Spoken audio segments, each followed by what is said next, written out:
আল্লাহ তাআলা এই ইফতার করনেওয়ালা ব্যক্তিদেরকে জান্নাতে খাবার দেয়া দেব। সুবহানাল্লাহ বলেন। তাহলে জান্নাতে খাবার কোন সময় দিবে? কঠিন কিয়ামতের ময়দানে যখন মানুষেরা হাউমাউ করে চিল্লাইতে থাকবে, খাবার নাই দাবার নাই, মানুষের মাথার মগজগুলো টাস টাস করে ফেটে যাবে। ইবনে কাসিরের ভিতরে আসছে তাদেরকে আমার আল্লাহ তাআলা জান্নাতের সুন্দর সুন্দর খাবার দান করবে। শুধু তাই নয়, নবী বলেন যে রমজান মাসে যদি কোনো আল্লাহর বান্দা কোনো ব্যক্তিকে ইফতার করায়, তাহলে ওই ব্যক্তি রোজা থাকিয়া যে পরিমাণ সওয়াব পাইল, আল্লাহ তাআলা যেই ব্যক্তি ইফতার করাইল সেই ব্যক্তির আমল নামাই ওই রোজা রাখার পরিমাণ সওয়াব আল্লাহ তাআলা দিয়ে দিবেন। সুবহানাল্লাহ। এখন আসুন, আমি রোজা রাখার পরে একজনকে ইফতার করাইলাম, অথবা আমি রোজা না থেকেই একজনকে ইফতার করাইলাম। সে রোজাদার ব্যক্তি, সে যে পরিমাণ রোজা রাখার পরে আল্লাহ তাআলার খুশি অর্জন করবে, সওয়াব অর্জন করবে, এই পরিমাণ সওয়াব যদি আমার আমল নামায় দেওয়া হয়, তাহলে ওই ব্যক্তির আমল নামা থেকে কমবে কিনা? আল্লাহ তাআলা বলেন যে না, ওই ব্যক্তির আমল নামা থেকে একটা ছটাক কোনো সওয়াব কমানো হবে না, বরঞ্চ আমি আল্লাহ তাআলা বোনাহুনা আত্তাকওয়া হাহুনা। তাকওয়া হইতেছে এমন একটা জিনিস যে এই তাকওয়ার মাধ্যমে আল্লাহ তাআলার ভয় তোমার দিলের ভেতরে পয়দা হবে। সুবহানাল্লাহ বলেন। আল্লাহর ভয় আপনার আমার দিলের ভেতরে পয়দা হবে এই তাকওয়ার মাধ্যমে। আর এই তাকওয়াটা আল্লাহ তাআলা আমাদের অন্তরের ভেতরে দেওয়ার জন্যই এই রমজান মাস আমাদেরকে দিয়েছেন। সুবহানাল্লাহ। এই রমজান মাসে আল্লাহ তাআলার তাকওয়া আমাদের অন্তরে কিভাবে পয়দা হবে বা কিভাবে আমরা আল্লাহ তাআলার ভয় অর্জন করব?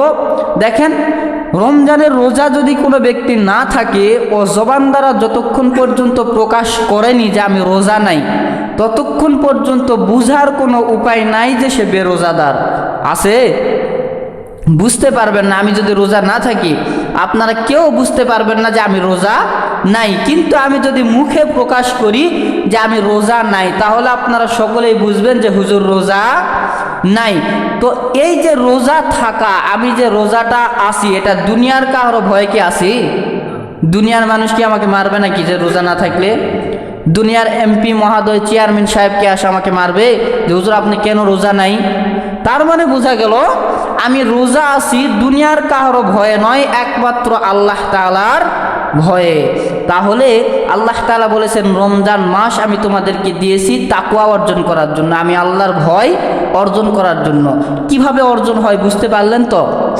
রমজানের রোজা প্রত্যেকটা ব্যক্তি রাখে দুনিয়ার কারো ভয়ে নয়, একমাত্র আল্লাহ তাআলার ভয়ে। এই জন্য আল্লাহ তাআলা বলেন, যারা আমি আল্লাহ তাআলার ভয়ে রমজানের রোজা রাখলো, আমি আল্লাহ তাআলার তাকওয়া অর্জনের জন্য রমজানের রোজা রাখলো, আমি আল্লাহ তাআলা বলে দিলাম তাদের জন্য নির্দিষ্ট কোনো আমল, নির্দিষ্ট কোনো ফজিলত আমি বর্ণনা করি নাই।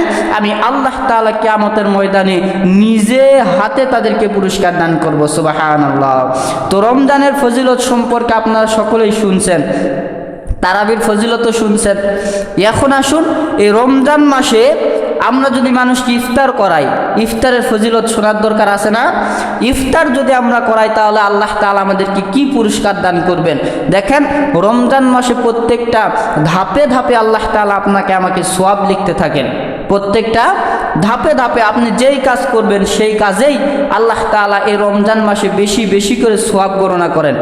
তো আল্লাহ তাআলা বলেন, দুনিয়ার বুকে যেই ব্যক্তিরা এই রমজান মাস পাইল, রমজান মাস পাওয়ার পরে এই রমজান মাসে আমার বান্দাদেরকে বিনা খরচে একটা টাকাও না নিয়ে যারা ইফতার করাইলো, যারা পেট ভরে তাদেরকে খাওয়াইলো, আমি আল্লাহ তাআলা বলে দিলাম এই ব্যক্তিদেরকে আমি আল্লাহ তাআলা কিয়ামতের ময়দানে যখন সমস্ত মানুষেরা হাউমাউ করে কান্না করবে, কোনো খাবার পাবে না, কোনো জিনিস পাবে না, পচা রক্ত পচা পুষগুলো খাইতে থাকবে, এমন সময় আনাস হিসাবে যে ব্যক্তি ইফতার করাইলো তার আমল নামার ভিতরে সওয়াব লিখিয়া দেব। সুবহানাল্লাহ। শুধু তাই নয়, আল্লাহর নবী বিশ্ব নবী মুহাম্মদুর রাসূলুল্লাহ সাল্লাল্লাহু আলাইহি ওয়াসাল্লাম একদিন মসজিদে নববীর ভেতরে ঢুকিয়া জুমার নামাজটা আদায় করার সময় তিনি এরকম মেম্বর, আপনাদের মেম্বরের দেখেন তিনটা, কিন্তু একটা সিঁড়ি আছে, তিনটা সিঁড়ি আছে না? নবী এবার মসজিদের ভেতরে ঢুকলেন। মসজিদের ভেতরে ঢুকিয়া মসজিদের 3টা সিঁড়ি আছে মেম্বারের সাইডে। এই 3টা সিঁড়ির একটা সিঁড়িতে নবী পা দিলেন, দিয়ে আমিন বললেন। দ্বিতীয় সিঁড়িতে আবার পা দিয়ে আমিন বললেন। তৃতীয় সিঁড়িতে আবার পা দিয়ে আমিন বললেন। এই আমিন বলার পরে আল্লাহর নবী বসিয়া সমস্ত মানুষদেরকে ওয়াজ নসিহত শোনানো শুরু করলেন। ওয়াজ শেষ হয়ে গেল। সাহাবায়ে কেরামেরা সবগুলো দাঁড়াইয়া নবীকে ডাকতে বলে, ইয়া রাসূলুল্লাহ, আপনি তো সারা জীবনের ভেতরে জিন্দেগির ভেতরে আমাদেরকে জুমার নামাজ পড়াইছেন, কিন্তু আপনাকে কোনোদিন মেম্বরের ভেতরে উঠতে আমরা আমিন বলতে শুনি নাই। কিন্তু আজকে আপনি 3টা মেম্বরের ভেতরে 3বার পাড়া দিছেন, আপনি তিনবার কেন আমিন বললেন আমাদেরকে তাড়াতাড়ি বলুন।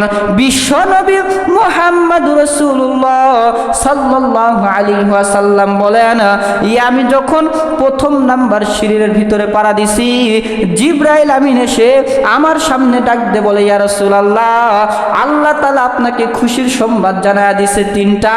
তার ভেতরে 1 নাম্বার সংবাদ হচ্ছে, আপনি এই রমজান মাসের ভেতরে যেই ব্যক্তিরা নিজের পিতামাতা পাওয়ার পরে, নিজের ঘরের ভেতরে নিজের বৃদ্ধ পিতামাতা থাকার পরেও এই পিতামাতার খেদমত করে নাই, পিতামাতাকে সম্মান করে নাই, পিতামাতাকে ভালো করে খাবার দেয় নাই, এই মাতাগুলোকে ঘর থেকে যারা তারা দিছে, আমার আল্লাহ বলে দিছে এই ব্যক্তিরা দুনিয়াতেও ধ্বংস, আখিরাতের ভেতরেও ধ্বংস। চিল্লায় বলেন নাউজুবিল্লাহ।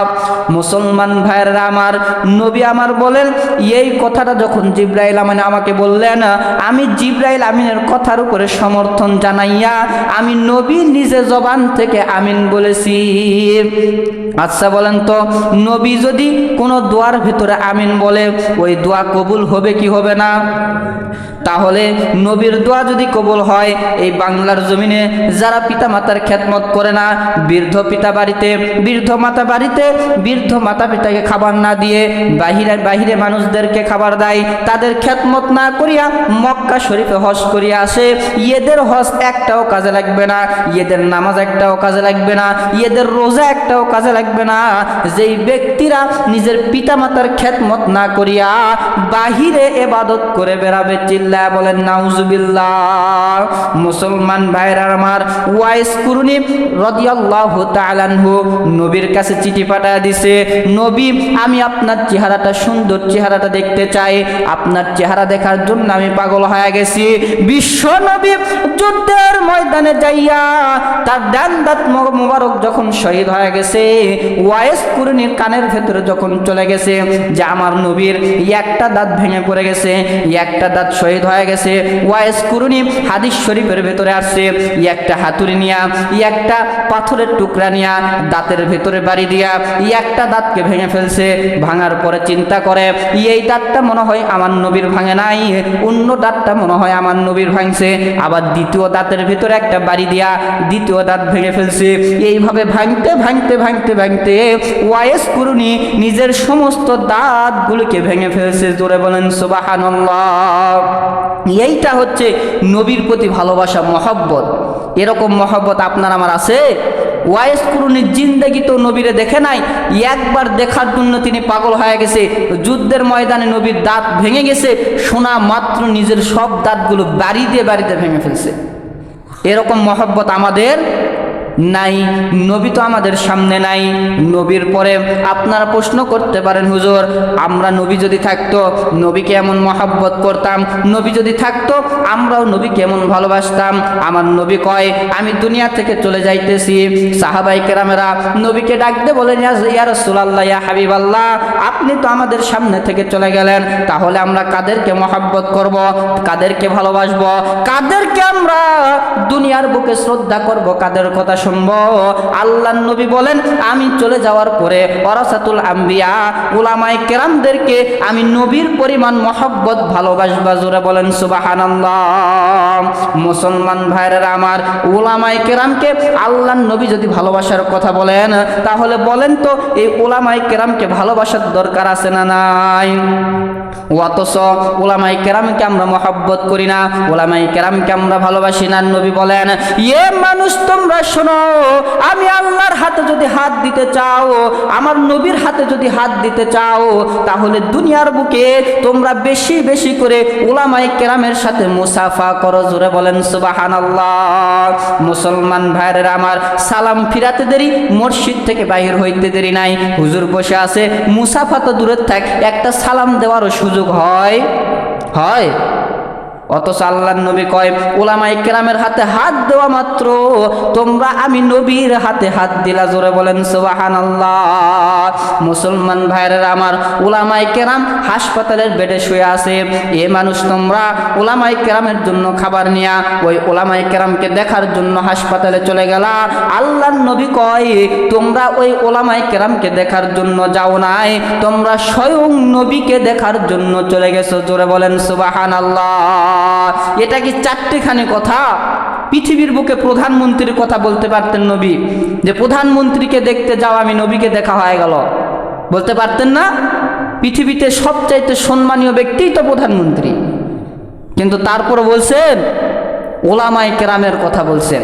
তাহলে উলামায়ে কেরামদেরকে মহব্বত শ্রদ্ধা করতে হবে। নবী অন্য হাদিস শরীফের ভিতরে বলেন যে তোমরা দ্বীনে ইলম শিক্ষা করো, শিক্ষা যদি না করতে পারো নিজের সন্তানটাকে কোরআন শিক্ষা করাও, সেইটাও যদি না করতে পারো তাহলে উলামায়ে কেরামের সাথে বন্ধুত্ব লাগাও।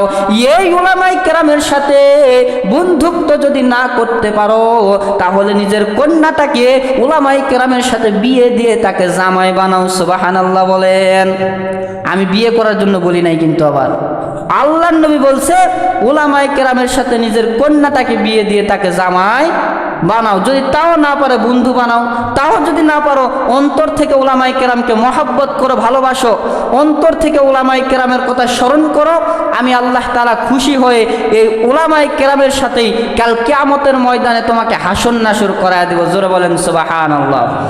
তো যেই কথার থেকে এই দিকে চলে গেলাম, আল্লাহর নবী প্রথম সিঁড়িতে পাড়া দিয়ে বললেন যে দুনিয়ার বুকে যেই ব্যক্তিরা নিজের পিতামাতার খেদমত করবে না, ওই ব্যক্তিরা দুনিয়াতেও ধ্বংস, আখিরাতেও। 2 নাম্বার নবী এবার 2 নাম্বার সিঁড়িতে পাড়া দিয়ে আমিন বললেন। সাহাবায়ে কেরাম বলেন, 2 নাম্বার সিঁড়িতে আপনি পাড়া দিয়ে কেন আমিন বললেন? নবী আমার কয়, 2 নাম্বার সিঁড়িতে পাড়া দিয়ে আমি আমিন বললাম এই কারণে, আল্লাহর ফেরেশতা আমার সামনে আসিয়া ওই জিবরাইল আমিন আমাকে ডাক দিয়া বলেন, এ নবী আপনি শুনুন, আল্লাহ তাআলা আপনাকে খবর পাঠায় দিছে। আমার আল্লাহ মানুষগুলোকে জানা দিতে বললেন, যে ব্যক্তিদের সামনে রমজান মাস আসার পরে এই রমজান মাসে নিজের জিন্দেগির গুনাহ খাতা মাফ করায় নিতে পারলো না, এই ব্যক্তি দুনিয়াতেও ধ্বংস, আখিরাতের ভেতরে ধ্বংস। চিল্লায় বলেন নাউজুবিল্লাহ।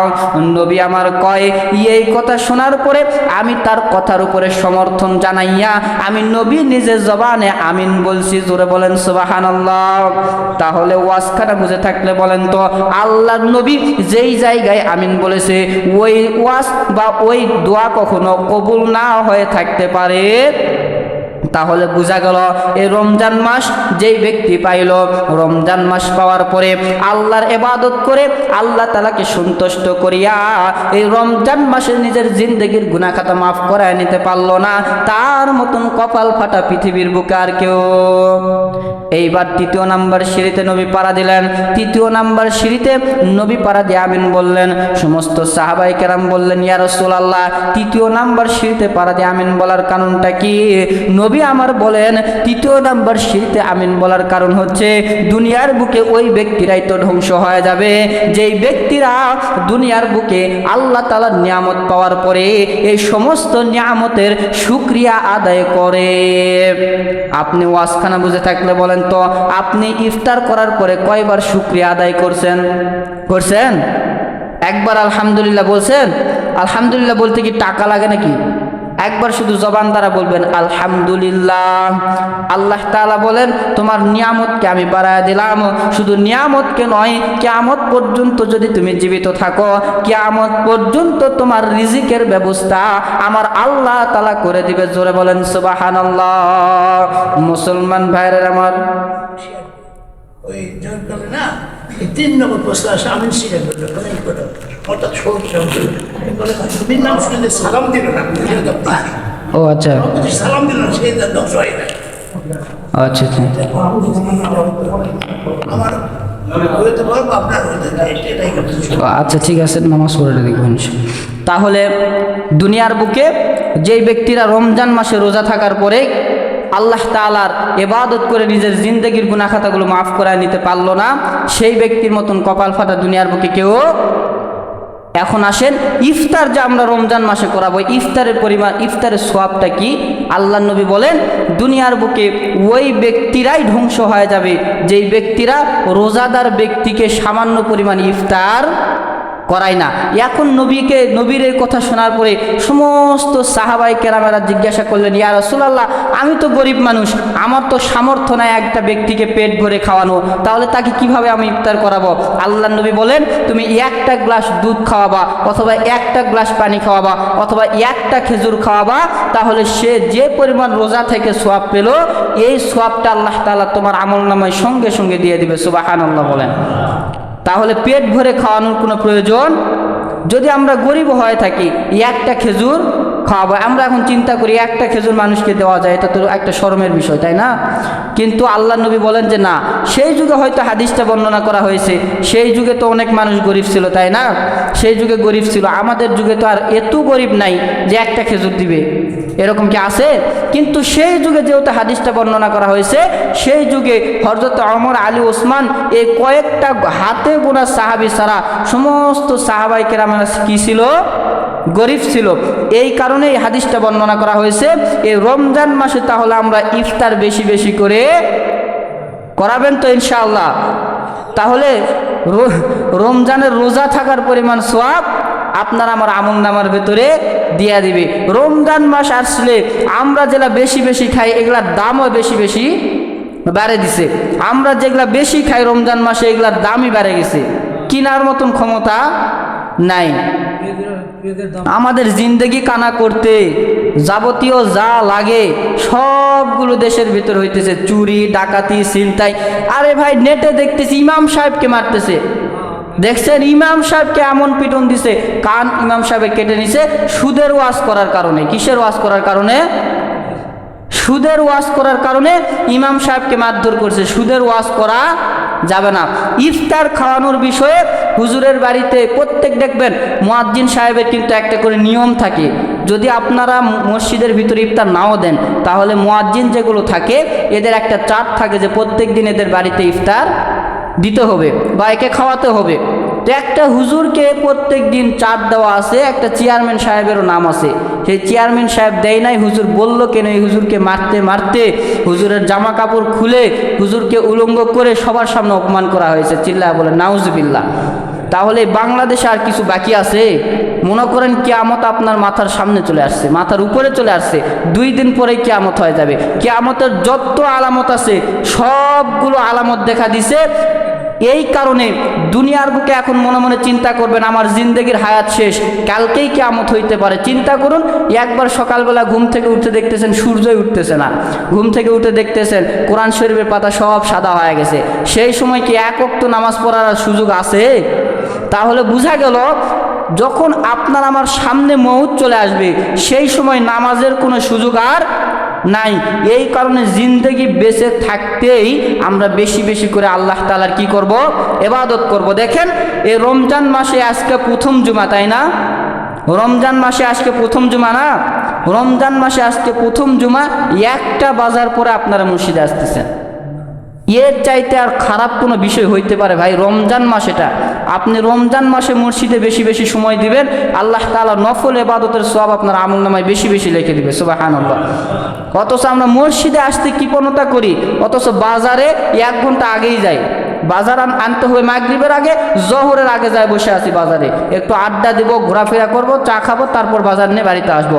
আর মসজিদে আসার সময় নাই। খুতবা যখন হুজুর শুরু করবে এই সময় যাই ঢুকতে হবে, কারণ অত পেশাল সহ্য করা যাবে না। এই যে দামি কথাগুলো কথাগুলো আপনি কোথায় পাইবেন?